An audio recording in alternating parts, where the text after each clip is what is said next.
ଏଇଠି ତ ଲାଗିଛି ଖାଲି ସୁଧଘର ଲାଗିଛି। ଇଆଡ଼େ ମାଇଁ ଶାଶୁ, ସେପଟେ ଭାଇ, ଏପଟେ ମଉସା।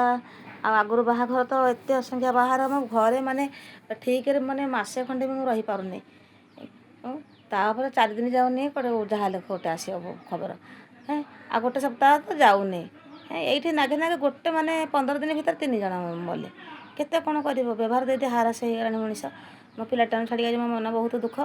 ମୁଁ ବି ତାଙ୍କ ମନ ହାତରେ କଥା ବି ହେବାକୁ ନେବେ। ଆଇଥିଲେ ଗାଧେଇକି ଲୁଗା ଶୁଖେଇଥିଲେ ଛାତରେ ତ। ଏ ଛାତ ଉପରକୁ ଆସିଥିଲେ ଲୁଗା ନେବି ବୋଲି।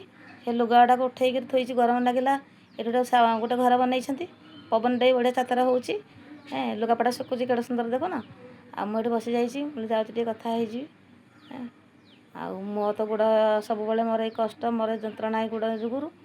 ଆଉ ମୁଁ ଚାଲିକି ବେଶୀ ଟିକେ ଯିବା ଆସିବା କରିପାରୁନି ତଳକୁ ଉପର। ଆଉ ସବୁ କାମ ସରିଲା ପରେ ଆଜି ଯେମିତି ହେଲେ ମୋ ଘରକୁ ପଳେଇବି। ମୋତେ ଖାଲି ନିଦ ଲାଗିଲାଣି, ଯାଉଛି ଶୋଇବି ସୁଜାତା ଘରଠି। ତାପରେ ମୁଁ ଯାଇକି ଯିବି। ଆଉ ରଖୁଛି। ଜୟ ଜଗନ୍ନାଥ। ଆଉ କ'ଣ କହିବି, ଅଧିକରେ କିଛି କହିପାରୁନି। ଆଉ ସମସ୍ତଙ୍କୁ ମୋର ନମସ୍କାର, ଅନୁରୋଧ ରଖୁଛି। ଗଲେ କିନା ପୁଣି କଥା ହେବି।